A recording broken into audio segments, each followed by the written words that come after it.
I used to buy bags because of the hype.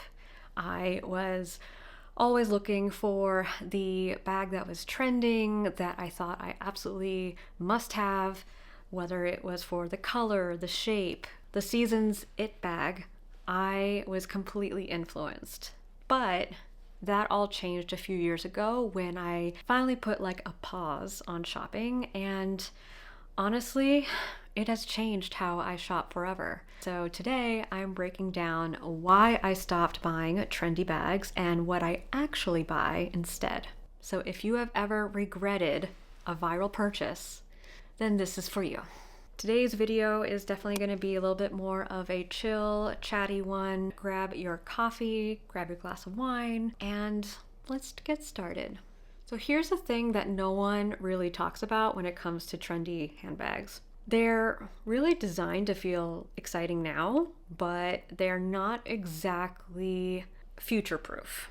They're not really meant to grow with you over time. That's why they're called trends. It's really something that will be short-lived. It's easy to kind of forget that when we are so consumed with social media and easily influenced by what people are wearing, etc. So the important thing to realize is, first, most trendy bags have about a 6 to 12 month lifespan before they're completely forgotten, or at least they feel dated. The other thing about it is that once that shape or that bag is seen everywhere, it kind of loses that special je ne sais quoi.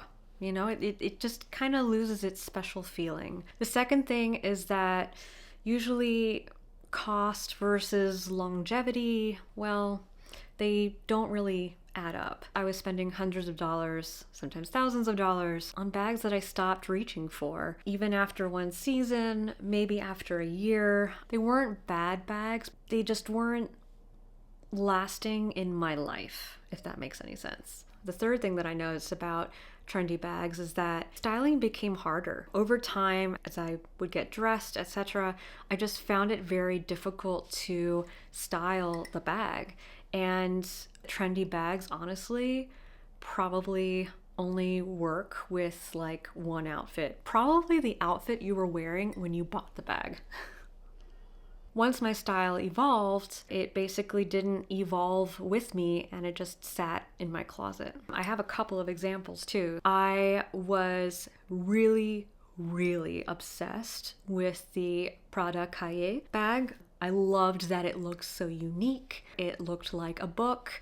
It just felt very both intelligent because it's a book, but also a little avant-garde, a little edgy. I was obsessed with getting that bag. Adam and I had planned a trip here when we were still living in San Francisco, so we came out to New York. I went into Bergdorf's and I saw this gorgeous, kind of like a mini version of the Prada Cahier. It was smaller, it had a longer shoulder strap or like chain. It was velvet and it had this really pretty like green velvet on the buckle. It was a bag that I completely fell in love with. So I bought it, I brought it back to San Francisco, and then I realized, this is a great bag for the holidays, but then what? So I kind of had that little bit of a regret, but I decided, you know what, if I can find the regular size Prada Cahier bag, then I would sell the green velvet Cahier bag for the regular one, and just in black, because I figured, okay, well that will go with everything and I can wear that throughout the seasons, no problem. So that's what I did. It was very hard to find the Prada Cahier, like it was selling out everywhere. So I actually found it, I think it was on Tradesy when it existed. I bought it pre-loved. I definitely wore that bag, but what was interesting is that that bag kind of clashed with my outfits. In that time period, I was in my romantic era. I was all about light pinks and blush and scallops and polka dots. And then you have this bag that is just so edgy and modern. I think I just really loved the bag so much, but I really didn't think about how it would marry with my closet and how I would continue to wear it. I ended up deciding, you know what, it's really time to let that bag go. There are a couple of others. Like I remember I bought the Chanel boy bags, and I think my goal was kind of like to own one of every popular style, like the classic flap, and then the Gabrielle bag, and then the boy bag. So I remember seeing this gorgeous color.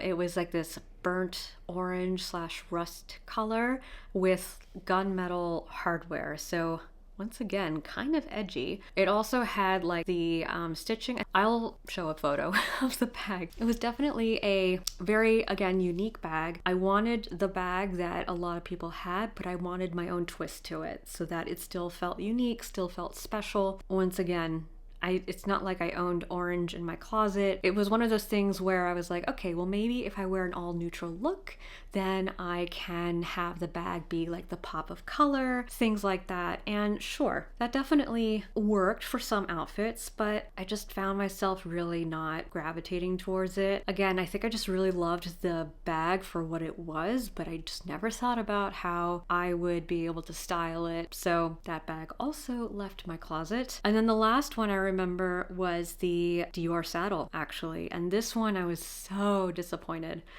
I had been lusting over the Dior saddle, especially when it had its little revival. And I remember being like, okay, I'm not going to invest in a net new one. I want to buy a vintage one. So I found one like on the RealReal for a good price, and I bought it in black, and I figured, you know what? It's a simple color. It looks really cool on everyone else. Of course it's going to look good on me. Well, I didn't realize how difficult it was to fit things in the bag. It looks cool, but for me, it felt really awkward. And I really didn't know like which side I wanted the larger part to go on and which outfits again to pair it with. It was too difficult to wear. I was really disappointed because I really thought it was a cool bag. Yes, it's a trendy bag that came back, and so some people can say that it's timeless. And by the way, all of these claims I'm making are just my opinion, so feel free to agree or disagree. I'd actually be curious to know your thoughts. If you have any stories like that for any bags, feel free to share below. You know, we'll learn from each other what worked, what didn't, why. I actually did a video, I think it was last year, to all the bags I loved before. So you can find some of the bags I mentioned, but maybe others in that video. I will link it here for you to watch if you want. If you ever looked at a bag you loved 2 years ago and thought, why did I buy that? Yeah, same. I know that feeling. What changed was a mindset shift. I mean, obviously, this was costing me lots of money, buying bags and then finding out they weren't suitable for my wardrobe, selling them. That whole roller coaster, cyclical roller coaster, if that is a thing, that just wasn't working for my budget, but also it wasn't working with my psyche. Like my head was hurting. I needed to have that peace of mind and that calmness, that security of making good decisions. I stopped asking, is this bag trendy? Is it fashionable? Will I look like I'm with the, what's the word? In the know, etc. And I started asking, will I want this in 5 years? Will this go with more outfits? Will I be happy that I made this purchase? Do I see this as a collectible? And once I made that switch, my approach to searching and looking and building wish lists for handbags completely changed. So here's what I buy instead. I invest in timeless shapes. I prioritize classic silhouettes like totes, shoulder bags, structured crossbody bags, shapes that don't rely on trends to look good. They always look good, and you see them still being worn today, so it never feels dated. I also now invest in neutral and repeatable colors, so black, beige, tan, white. I no longer invest in those like bold colors, like that orange color. Beautiful, but no. Not anymore. I can like it from afar. And I stick to shades that I know I wear constantly. Most of my wardrobe now gears towards neutrals or maybe like gemstones, like ruby, emerald, etc., or like pastel colors. And I find that it's a lot easier to pair neutral things with colorful outfits if I ever decide to wear a colorful outfit, whereas colored bags are just really hard. If you have an orange bag, then I'm assuming you're going to have a good number of things that has some sort of orange tone to it, right? Like maybe it's your favorite color, and fine. But that wasn't my case, so it wasn't really gonna work. Now, if I do invest in a color, sometimes it will be like a dark burgundy or a navy, something like that. It's a color, but it can pass as a neutral and it complements neutrals really well. But basically, it's gotta match like 80% of my wardrobe. I need to be able to pair it with at least 5 different outfits, and that's how it earns a spot in my closet. The other thing that I now look for is quality over quantity. There was definitely a time where I definitely owned way too many bags. The number is relative, I get it, but I think I really noticed it moving to New York from San Francisco. It's not that we had like a huge place in San Francisco, but New York was going to be smaller. And I remember just trying to find a way to make my closet workable around these bags. And I realized I don't even wear a good chunk of these bags anymore. I think I was saving them because I thought to myself, maybe I'll like it again, or I'm gonna regret it if I sell it and can't buy it back in the future and the price will have increased or something like that. There was always that, oh, I can't let it go yet anxiety in me. Most of them were good quality. I didn't have any issues with like damage or anything like that, but I just wasn't wearing them. And so the decision fatigue of choosing which bag to style with which outfit, and it just takes up space in your closet, takes up space in your head, and I just didn't want that anymore. So I really have done a really good job of paring down my collection and just really sticking to, the well-made bags. I'd rather have one well-made bag than 5 trendy ones. That's just sort of my mantra and philosophy now. Even if it costs more upfront, I will choose that any day over a trendy bag. In the long run, it does save a lot of money because I use it, right? So cost per wear, yeah. The fourth thing I do is I really purchase for my lifestyle, not my fantasy self. That has definitely been a thing in my past where, the fantasy self definitely would take over a lot, and I would buy for that fantasy self. I think when I was in that romantic era, I was so used to dressing in that way, but I was looking for a change. And so I thought like just collecting more edgy pieces or just very bold pieces would kind of be like the remedy to that. I was more into bags than I was into clothes. But yeah, that just didn't work. So I learned that I really need to focus on what makes sense for how I live currently. If it doesn't fit my essentials, or if it doesn't work with my daily outfits, or honestly, if it doesn't feel comfortable to carry it, then I'm going to skip it. Actually, even the Prada Cahier that I was talking about, it didn't end up being a comfortable bag to wear because it had this one shoulder strap that was long enough to wear as a long shoulder bag. You could crossbody it, but it kind of came up to here on me and it was very uncomfortable. And if I just wore it on my shoulder, it would keep slipping off. The strap wasn't adjustable. So it was a very kind of like boxy bag that couldn't fit me and my petite frame easily. And so, that was just like one perfect example. And then the Chanel Boy bag, it is a heavy bag. I mean, those chains, if you have that bag, I would think you might agree. If you're not, it's because you're very strong, and I admire that. That Chanel Boy bag, I mean, it is a heavy bag on its own without anything in it. So I would find that it would be kind of heavy, but also it would like catch my hair in like the little like buttons where it adjusts.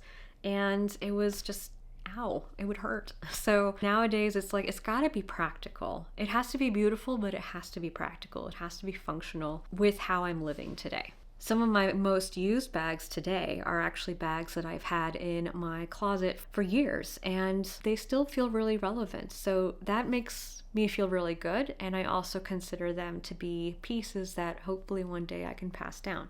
The other thing that was interesting, and I'd be curious to know if you've done like a declutter or a purge over time, if this happened to you too, but I found that my style became a lot simpler. I definitely left my romantic era behind.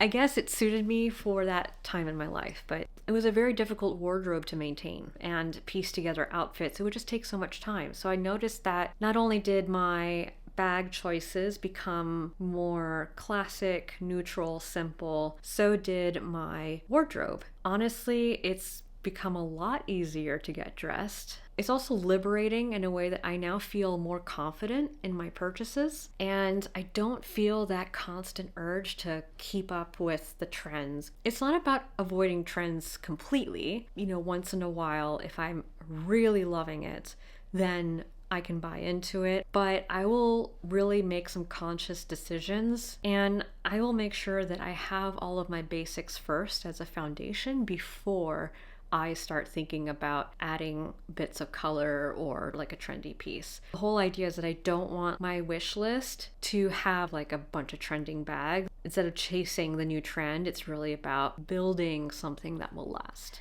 All this to say, if you are trying to shop more intentionally, then my biggest advice is to buy for current and future you, not your fantasy self. Or even like internet you, right? Your Instagram. What's given me a lot of peace of mind is that I know that I will wear these bags for years to come. I know that each one has a sort of history behind it. I also prefer to buy a bag that reminds me of a time in my life, that reminds me of a place, that reminds me of an achievement, any of those like momentous moments in life.